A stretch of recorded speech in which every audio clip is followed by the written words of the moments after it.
Hello বন্ধুরা, তোমরা সবাই কেমন আছো? আশা করি তোমরা সবাই ভালো আছো আর সুস্থ আছো। আর আমিও ভালো আছি তোমাদের সাপোর্টে, তোমাদের ভালোবাসায়। আমি খুব ভালো আছি। তোমাদের কমেন্ট গুলো খুব ভালো লাগে। খুব সুন্দর তোমরা কমেন্ট করো আমাকে। যাই হোক, সবাই সবাই তো করে না, কিন্তু যারা যারা করো তাদেরকে আমার খুব ভালো লাগে। আর দেখো বন্ধুরা, আমি ছাদে চলে এসেছি, বৃষ্টি হচ্ছে। আর একদম ওই মানে ঝিরিঝিরি বৃষ্টি পড়ছে। তাই আকাশটা একদম ঠান্ডা হয়ে রয়েছে। রোদ্দুর নেই, কিচ্ছু নেই, মেঘ মেঘ রয়েছে কেমন, দেখো বন্ধুরা, কি ভালো লাগছে না? তা আমি চলে এসেছি ছাদে জামা কাপড় তুলতে। তা দেখো এখানে বন্ধুরা, আমার শ্বশুরমশাই মাচা করেছে এখানটা আমাদের ছাদে। আমাদের বড় ছাদ, তা একটা কোনায় মাচা করেছে। এখানে তুলসী গাছ, তারপরে আবার পুঁইশাক গাছ, সিম গাছ, তারপর নীলকণ্ঠ ফুল গাছ সব এখানে লাগিয়ে রেখে দিয়েছে। কারণ উনি গাছ খুব ভালোবাসে। উনি অনেক দিন ধরেই এই মাচাটা তৈরি করেছে, অনেক কষ্ট করে। তা দেখো বন্ধুরা, কি সুন্দর হাওয়া ছাড়ছে, কি ভালো লাগছে। হাওয়া খেতে একদম ঠান্ডা ঠান্ডা। যদি এরকম সবসময় থাকতো কি ভালো লাগতো না বলো? জানো তো, আমার না ঠান্ডা লেগেছে একদম, গলাটা ওই জন্য কেমন একটা লাগছে। গলাটা দেখবে একটু ভারী ভারী লাগছে। কেননা বৃষ্টি মাথায় পড়লে আমার ঠান্ডা লাগা কেউ আটকাতে পারে না। মানে বৃষ্টি আমার মাথায় পড়লেই হয়। এখানে দেখো জবা গাছে দেখো একটাও ফুল ফোটেনি, কালকে একটা জবা ফুল ফুটবে। জবা ফুলে একটাও কড়ি হয়েছে। এখানে চলো তোমাদের একটা ফুল দেখায়, নয়নতারা ফুল। সব ফুল সকালবেলা তুলে নিয়ে গেছিলাম, এই একটা ফুল চোখে পড়েনি। কি সুন্দর লাগে না? এগুলো না গাছেই খুব ভালো লাগে, কিন্তু তুলে নিই না, খুব নরম নরম। সেইভাবে ঠাকুরকে দেওয়াও যায় না। হুম। আর ওই বাড়িটায় দেখো পায়রা, ওই যে দেখতে পাচ্ছ, ওই নারকেল গাছটার এদিকে বাদিকটায় ওদের বাড়ি অনেক পায়রা। পায়রাগুলো একটু আগে উড়ছিল, কি ভালো লাগছিল। ভাবছিলাম একটু ফোনে ক্যাপচার করব, কিন্তু করতেই পারলাম না। এখন আর উড়ছেই না। কি বদমাস পায়রাগুলো। আমি ভাবলাম একটুখানি আসবে, একটু উড়বে, আমি একটু ভিডিও করব।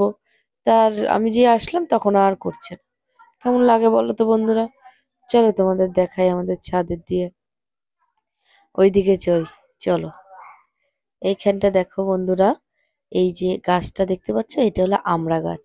এই আমড়া গাছে না সেরকম আমড়াই হয় না। এত বড় গাছ, তো একটা আমড়া ভালো হয় না, শুধু পাতায় পাতা। যাই হোক, গাছ থাকাই ভালো। সেটা ফল হোক আর না হোক, গাছ থাকলেই কিছু না কিছু উপকার করেই গাছ। আর আমাদের বাড়ির পিছনে দেখো এখানে জঙ্গল হয়ে গেছে। এটা কি ঢেঁড়স গাছ না কি গাছ? তা আমাদের বাড়ির পিছনে, এটা এটা আমাদের জায়গা নয়, মানে পরের জায়গা। তা তারা গাছগুলো কেটে দেয়, কিন্তু আবার হয়ে যায়। এটা জঙ্গলি গাছ, তো জঙ্গলি গাছ না একদম বেড়ে যায়। এ দেখো কি সুন্দর হাওয়া দিচ্ছে, কি ভালো লাগছে, গা পুরো ঠান্ডা হয়ে গেল আমার। কি ভালো লাগছে। আমি তো এসেছি একটু ছাদে ঘুরতে, মনাদেরকে আমি ঘরে রেখে এসেছি। আমি বলিনি ছাদে এসেছি, যদি বলতাম না তাহলে না দৌড়ে দৌড়ে চলে আসতো। কারণ আমাদের হলো রেলিং নেই তো, ছাদের হলো রয়েছে কিন্তু সিঁড়ির রেলিংটা করা হয়নি। এখানে দেখো বন্ধুরা, সজনে পাতা কি সুন্দর হাওয়ায় দুলছে না? এইবারে সেই আমি ধরছি, কি ভালো লাগছে, কচি কচি পাতা, এই পাতা খেতে না খুব ভালো লাগে। হ্যাঁ, ডাল দিয়ে একদম মটর ডাল দিয়ে খেতে খুব ভালো লাগে। আর এর ভীষণ উপকার, সজনে সজনে পাতা, সজনে পাতা, সজনে ডাঁটা, খুব উপকার। ডায়াবেটিসদের তো খুবই উপকার। এই দেখো আমার বন্ধুরা, আমার এই ড্রাগন গাছ এর আগে দেখিয়েছিলাম কটা ডাল হয়েছিল, তারপরে এখন একটু বেড়েছে ড্রাগন গাছের। এখানে দেখো বন্ধুরা, আমাদের রাস্তা, এই হলো আমাদের বাড়ির রাস্তা। সামনে একটা নিম গাছ রয়েছে। এই নিম গাছটা কি সুন্দর হাওয়া হচ্ছে, মনে হচ্ছে কি হাওয়া দিচ্ছে আমাকে। কি ভালো লাগছে একদম পাতাগুলো, আর কচি কচি পাতা দেখো। এই পাতা দিয়ে না নিম বেগুন খায়। আমাদের বাড়িতে এই আমাদের এই ছাদ দিয়ে পারি, এখান দিয়ে যখন লাগে আমাদের পাশের বাড়ি বলে নি যে কটা পাতা দাও, তা তখন ওরা দেয়, যে আমরা তার আগে ছিঁড়ি না। যাই হোক বন্ধুরা, এখানে দেখো তুলসী গাছ আছে, এই ড্রাগন গাছের মধ্যে আমি ফেলিনি, নয় ফেললে তো হলো নষ্ট হয়ে যাবে, সেই জন্য আর ফেলিনি। আর এই জায়গাটাই পুরো গাছগুলো একদম একসাথে হয়েছে সব। আমি কবে যে ফল দেবে তাই আশায় আশায় বসে আছি, দিন গুনছি। এই দেখো রজনীগন্ধা গাছ, এই আগের বছর হয়েছিল, তাই এবছর দেখি কি হয়।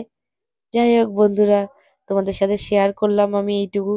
তোমরা ভালো থেকো আর সুস্থ থেকো, সাবধানে থেকো, আর আমার ভিডিওটা প্লিজ দেখো আর আমাকে সাপোর্ট করো। আমাকে ভালোবাসা দিও। টাটা।